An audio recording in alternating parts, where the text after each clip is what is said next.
Alright guys, I'm downstairs doing some rounds with my Redfoots here in their enclosure, and I noticed a couple of things that are becoming an issue for my Redfoots, and I want to share that with you guys so, you guys are on the same page and don't make the same mistakes I do.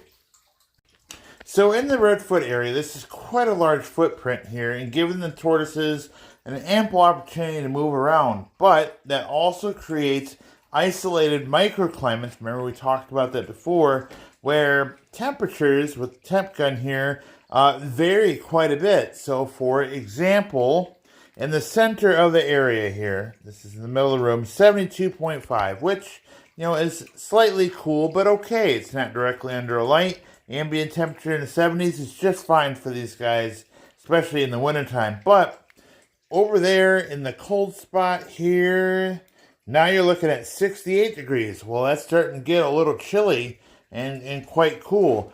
And then in the corner there where that guy is, he's hanging out there, 66 degrees. Now that's going to be the start of getting some issues, especially if it's damp in that corner. So how do we fix this? Well, I'm thinking instead of having the lights here in the middle like this one is, I'm going to start moving lights into the corners like I did there and over there. That corner over there was 65 degrees before I did this video. Now that I put the light over there, let's see where we're at. 76, 70, 80 degrees in that corner over there. And that's a drastic difference from the 66 over there in that corner.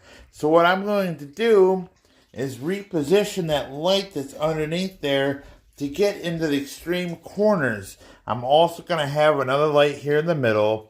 But moving lights around in your enclosures is a big deal as far as where the cool spots are and identifying them to make sure that your tortoises don't get too cold. Remember, this is a communal space, so everybody needs their own little nook and cranny in here. And as a result of that, they might find themselves in a colder area that's less than ideal for them.